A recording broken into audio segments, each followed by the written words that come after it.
Welcome to Catalyst Chats, where leaders spark ideas, share wins, and tackle people challenges that shape the future of work.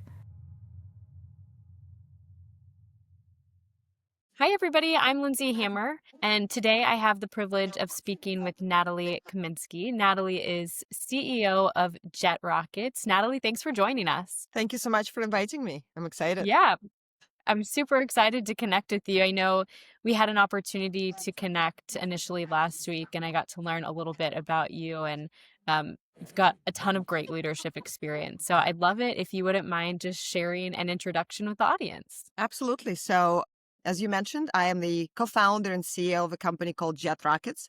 We specialize in custom software development, and we focus primarily on working with non-tech founders, helping them launch their tech products. And we have particular skill set in Ruby on Rails, which, a pretty kind of trusted and well-known technology that's been around for quite some time. And we specialize in Ruby on Rails, which allows us to also work with a lot of enterprise clients, helping them manage, maintain, and kind of grow their existing platforms as well. Now, the company's been in business for over 16 years. Awesome. Yeah, thank you. Thank you. Prior to that, I spent about 12 years in the tech industry. I started off back in 1998, and I kind of worked for, like I said, about 12 years in a variety of different roles within the software development life cycle, so to speak. Yeah.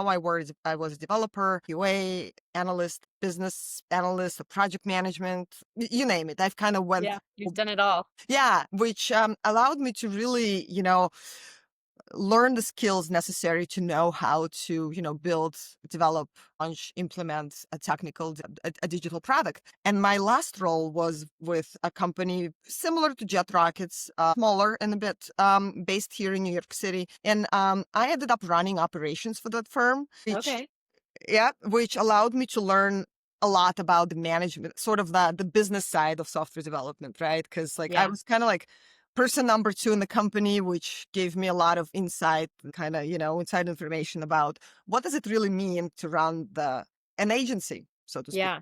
And it so happened that in 2008, following the kind of the financial crisis we've experienced, that company was starting to go under. I kind of jumped ship and I went out on my own. And here we are 16 years later. Yeah. Never looked back. Nope, never. No. That's awesome. Yeah. And being a leader in the IT space in a male dominated field, I'd love to understand some of the challenges that you've overcome. Such a timely question. Just earlier today, I posted on LinkedIn. I don't know if you had a chance to see my post, but okay, I see. But I was looking at it. Yeah. yeah, last night, it was what an experience. I'll tell you. For your listeners, last night I attended an event in New York City. A tech founder event, pretty small one, private. I was invited by a good friend of mine, and it was a great event. I loved everyone there. I was an only woman in the event, but it's quite normal, unfortunately. I was going to say, does that still feel weird? No, frankly, it never did for me. Like I said, it started back in 1998. Never really, back in the day, nobody kind of paid attention to how many women versus men you have in the room. It was not a topic of discussion, I mean, we've evolved as society since then, but apparently not so much because like I said, not only was I the only woman, but I'm kind of used to that. It's fine. I feel very comfortable. My best friends are men. I kind of I find myself easy for me to connect. And so, but what happened, and this thing hasn't happened to me ever. So this was a first experience. Yeah. It's kind of like a young guy who walked into the room and he said hello to everyone but me. Like literally, he went and he extended his hand and he shook hands with every single person in the room. But he kind of just passed me. Oh my gosh. That has never happened to me before. And I was a little bit befuddled. I'm like, what just happened? Right. But, I didn't call him out and that. I figured, okay. But what actually bothers me this morning is the fact that it bothers me. Yeah, I get that. But it was a great event. Enjoyed the conversation. Posted kind of like little post on Facebook about, on LinkedIn about this experience. And one of the organizers, I guess, saw my LinkedIn post, reached out to me, really apologized and said, oh my God, this was terrible. This person will never be invited back to anything. Oh, wow. That was kind of a win, but that wasn't the intention. Like my Yeah. post wasn't to Just say, sharing. it was more of a, this is the first time ever that this happened. And I've been in this industry Yeah. 27. As much as it is a bummer that that happened, I guess it is kind of refreshing that it's the first time Yeah, it's happened. absolutely. And listen, I don't know. I can't say that, as a woman, I always felt like, yeah, you got to be louder, you got to be stronger, Yeah. you got to be more domineering in a way. But also, you got to be careful about this, not come across too domineering, too loud, Right. overly competent. Right. Yeah, because then it has this reverse effect to it. Yeah. Yeah. It's Yeah. frustrating that we have to think about walking that Yeah. line, but And, we totally do. funny. And look, like I said, I run this company that we work with a lot of founders who are, Yeah. a lot of female founders. And one of the quote unquote service we offer is surprising is, we offer like a fractional CTO services to female, Okay. not just female founders, to founders.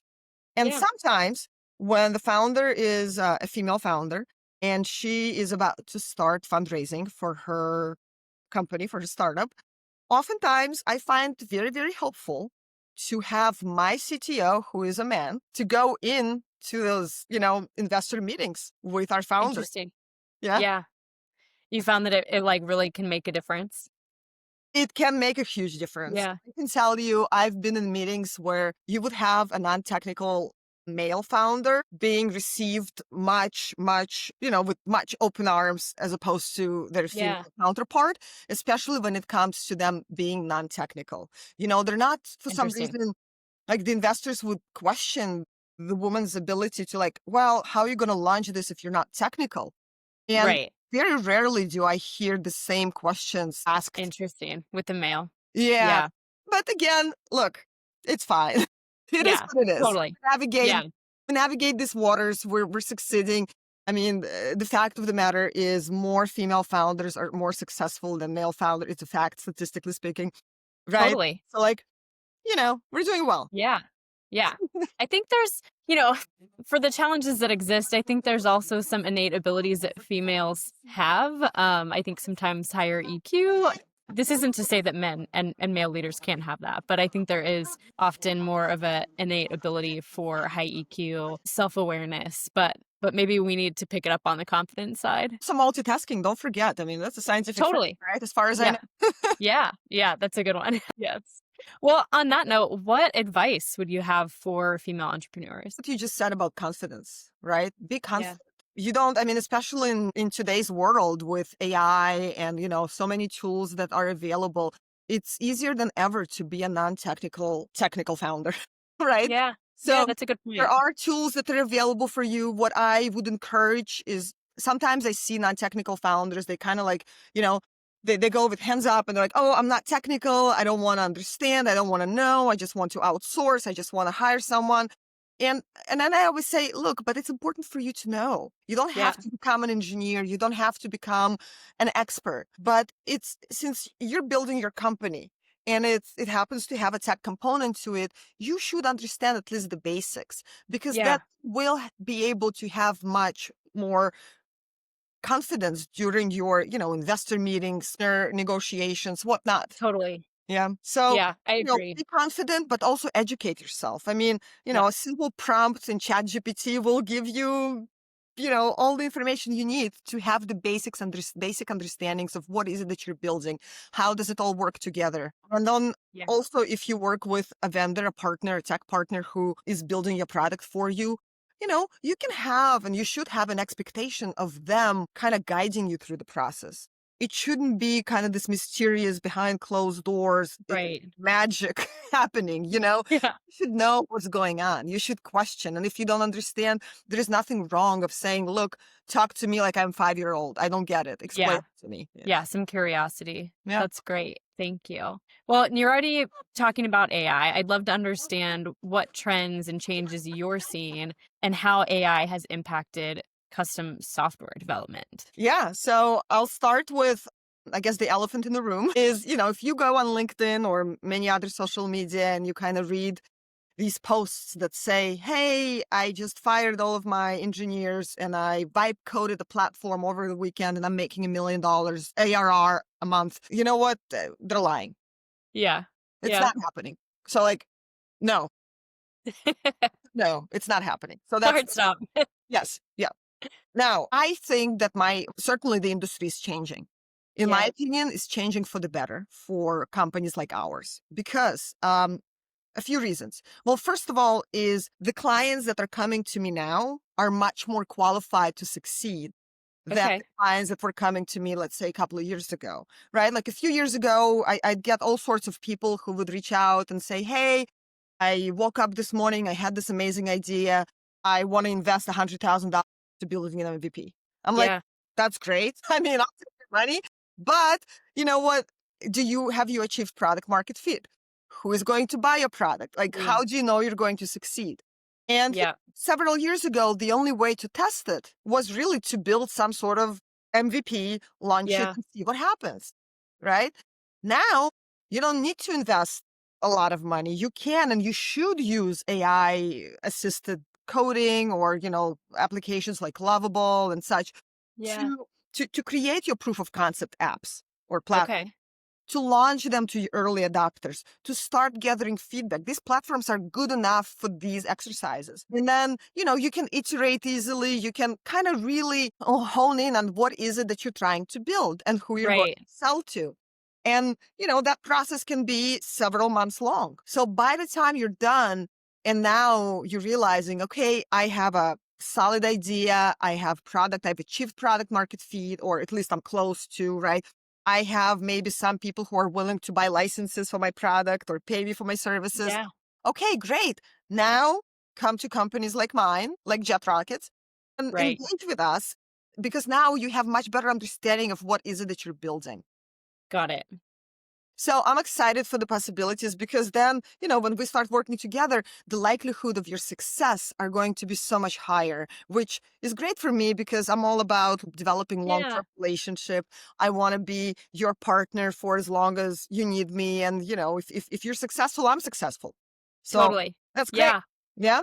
Yeah. That feels like a game changer. Absolutely. So that's what secondarily is the fact that as engineers, if you are a solid, like good, strong engineer with, strong, good background in actual manual coding, you can take advantage of the coding tools or coding assisting tools that are available. Okay. Things like Claude Code, Cursor, and others. They really can help you become more efficient of the minutiae of the things that no developer wants to do, like writing tests or Yeah. scaffolding the app, like the basic kind of like forms and commands and such, and allow engineers focus on the engineering Yeah.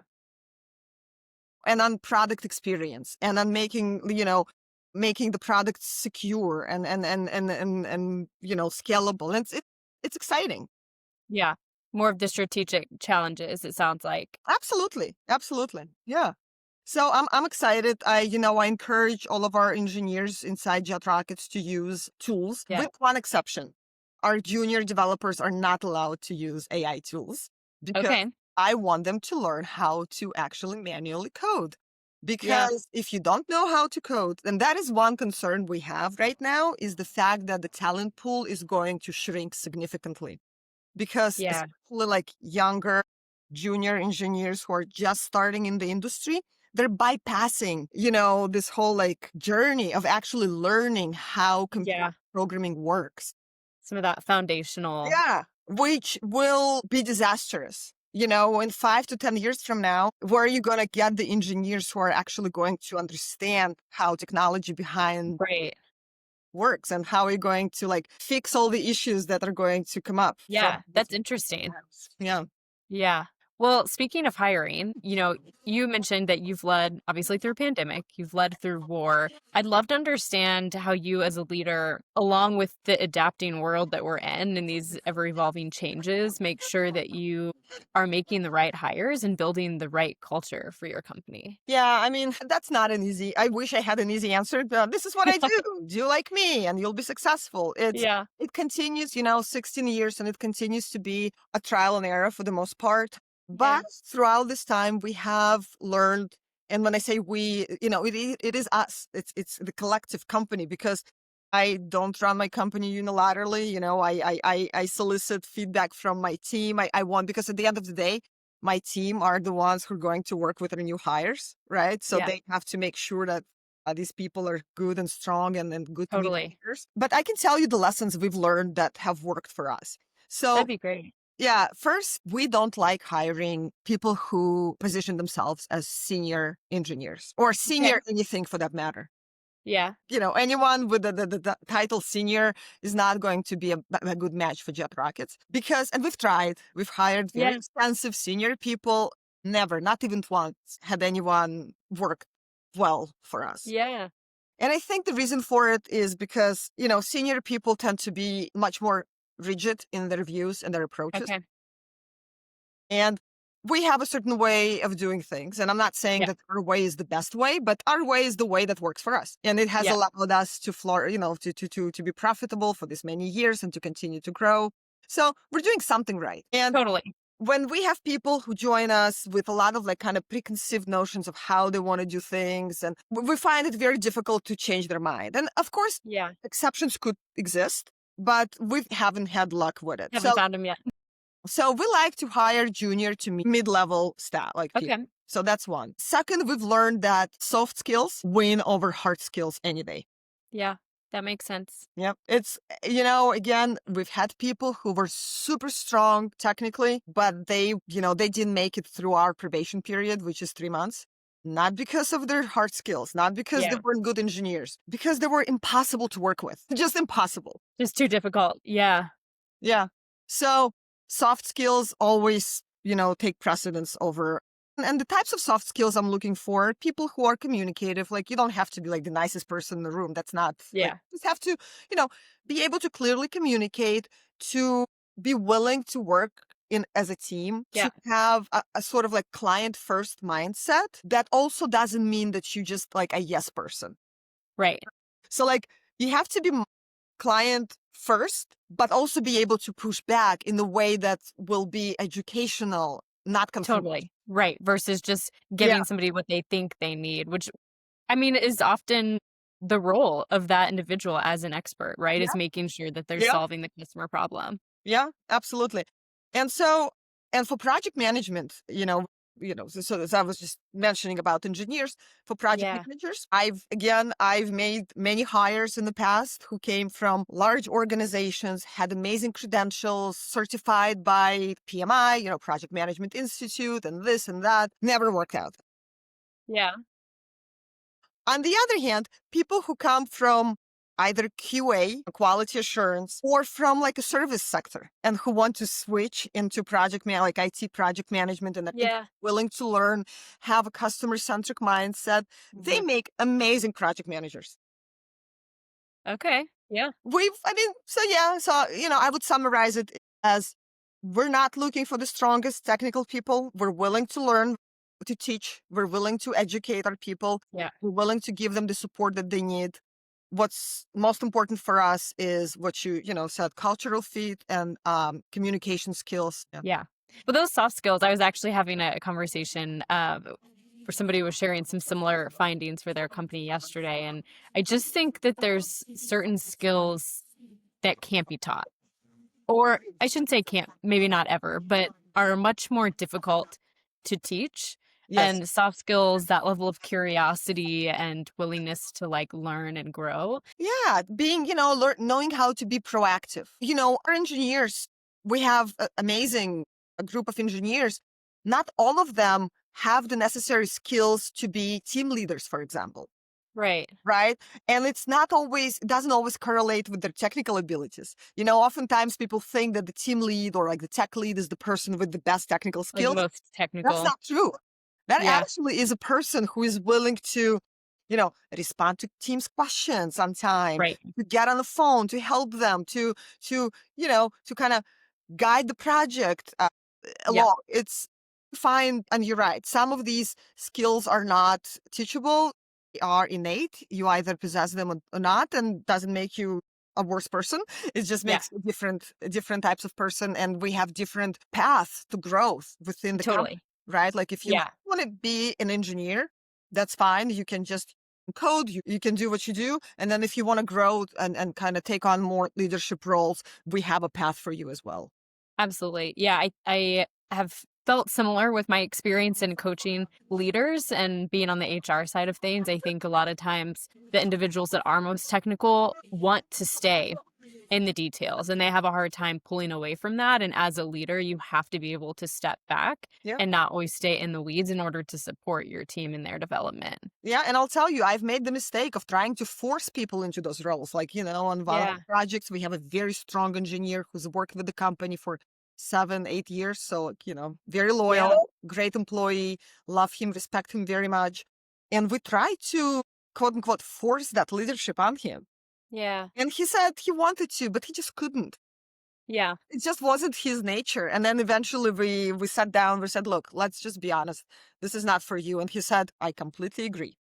I think that's great though. And I think that says a lot about you as a leader and JetRockets culture, because I think it's important to allow people to have opportunities to learn and grow and evolve, but also to fail fast, right? Or to figure out maybe that's not what they want to be doing. Because often I think leadership seems exciting and, there's kind of this like glow about it, if you will. And then people get into it and they're like, this is not what I thought it was going to be. Yeah, many people think leadership is just kind of not doing much, right? Yeah. Yeah. Getting to be more strategic and make the calls. But I always told people whenever I would have an informational or an interview, you have to really want to be a leader. And you might think you want to be a leader, but then once you get into it, there are aspects of it that can be so rewarding, but also so demanding. Yeah. Yeah. You never truly turn off. Like, you can't, there's always something that Totally. has to continue going in your head. You think about things. You're responsible for people. You're responsible for their success or failure. Yeah, there's a lot.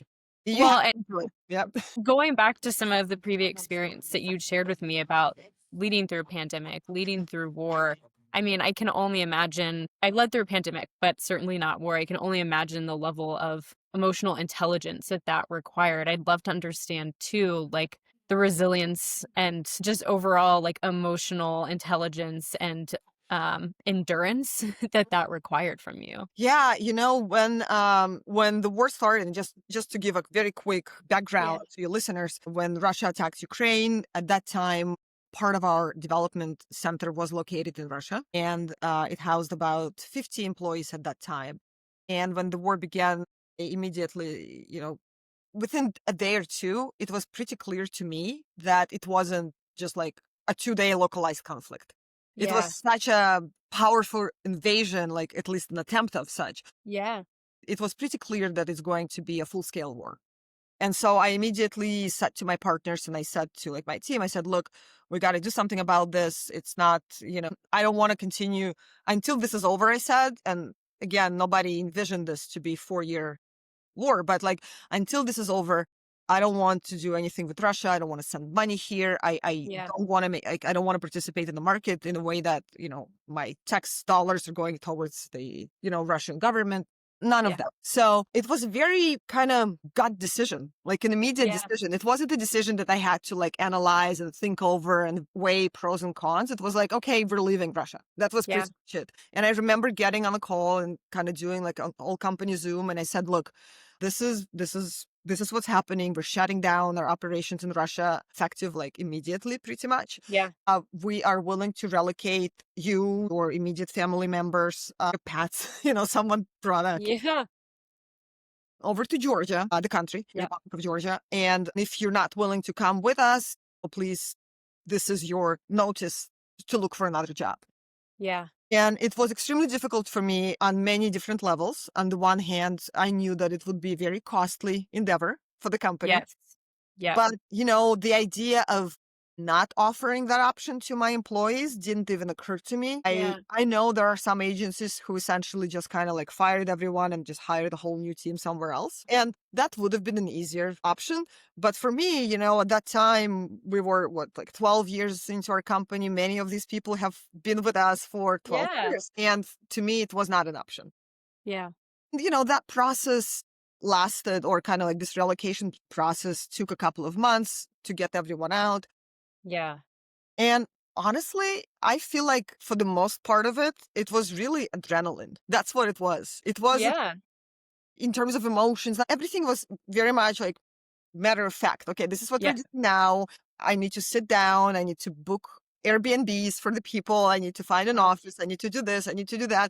And I was Yeah. doing all of that from Brooklyn, you know? Yeah. And there were so That's many, wild. yeah, there were so many hiccups along the way and things didn't go smoothly. But at the end of the day, in July, yes, in July of 2022, Okay. February through July, it was 5 months. As we've settled, we've had our first offsite kind of retreat Wow. in Georgia. I flew out to Georgia. I toured our new office. You know, I saw all of our teams. We went on a beautiful That's retreat amazing. together. We regrouped. You know, Yeah. everyone seemed happy or as That's incredible. as okay as they could be given the The situation. yeah. But I want to highlight two things. Is first of all, our clients were extremely supportive, as in That's great. they understood that timelines, that Yeah. shift, the things may not, some things could have fallen through the cracks. And they were like, listen, if you need to postpone this or that, we get it. And Yeah. I'm eternally grateful to all of our clients. At the same Yeah. time, our employees were so strong and so well, like they worked so well together that none of the deadlines ended up shifting. None Wow. of the deliverables ended up postponed. So like we still managed to like continue to work, quote unquote, normally Yeah. while Business as usual. Yeah. yeah, this is usual, while everyone is, you know, getting on a plane and then starting a new life in an Airbnb in Georgia. Yeah. That's incredible.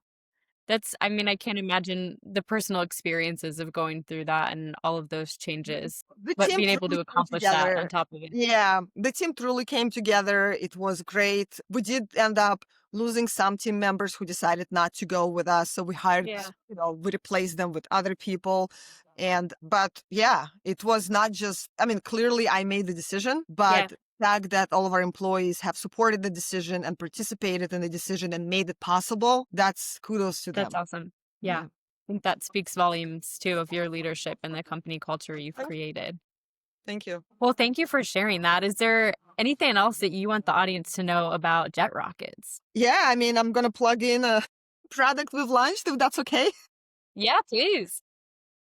So, running a software development company means that sometimes we have downtime and we work on our own we have like our own labs, a Yeah. department, and we work on our own products. And we've developed a product called One Tribe, which is a very simple and efficient PTO management. Okay, cool. And it is specifically geared for companies like JetRockets, meaning, global workforce, Yep. different time zones, different statutory requirements around time Yes. off, and etc. Yeah. And we've been using it for the past 3 years. And finally, a couple of weeks ago, we decided to make it public. So if Awesome. everyone, Congratulations. thank you. You can find it on OneTribe. Okay. And yeah, you can check it out. There are free plans, there are, paid plans, but it's Yeah. a cool tool. That's very cool. That's Thank you. very cool. Yeah. Well, and I'd love to know too, like what are some of the major goals for JetRockets that you have currently? A couple of years ago, like I said, we made so many mistakes. It's awesome. Just thinking back, this whole experience, 16 years, Yeah. you make so many mistakes and you learn so much. Like the journey is fantastic. I love Yeah. it. So around 2023, we grew to 87 people and it Okay. was just unsustainable. Yeah. We were not ready. We did not have the necessary structure, kind of the necessary management, the necessary experience to run a Yeah. company of 87 people. As it turns out, it's very different than running a company with 50 people, you know? And we got to a point where, yes, we were, our revenues were pretty impressive, but our margins were so thin. Yeah. Even more so, the quality began to slip. The work was not being done the way we're used to. And so we began to shrink down, right? Okay. Parted ways with some people who were underperforming, and then some people naturally have moved on over time. So we're now down to like 42, 43 people, and it's been Okay. fantastic. We're back to Yeah. who we are. We're back to, knowing Nice. how we work, how we operate. And so the goal is to try and grow again, but in a Okay. different manner. Yeah. very slowly, very sustainably, kind of like one person at a time, making sure the person is acclimated, is really onboarded, really understands who we are, Yeah. how we operate. So the goal is to try and grow again. That's Okay, exciting. the overall strategic goal. But it may take much longer, and that's okay. And I'm okay Yeah. with I think scaling will always be, along with people, scaling to me is like the biggest challenge that companies face. Yeah. Yeah. It's you definitely don't want to do it the way we did. Yeah. I should write a book, How Not to Grow an Agency. You know? I think a lot of people would be buying that off the shelves. There we go. Your next project. That could very well be. Well, with growth on the mind, Yes. where would you love JetRockets to be in the next 5 years? I would love to, revenue-wise, I would love to break the 10 million mark. That's been a tough Nice. break. Yeah. We're still far away. Just, I but think that's still awesome. would be, like growth-wise, that Yeah. would be quite exciting for us. But also while maintaining our values. So that's very important, right? Maintaining our values, having healthy profit margin.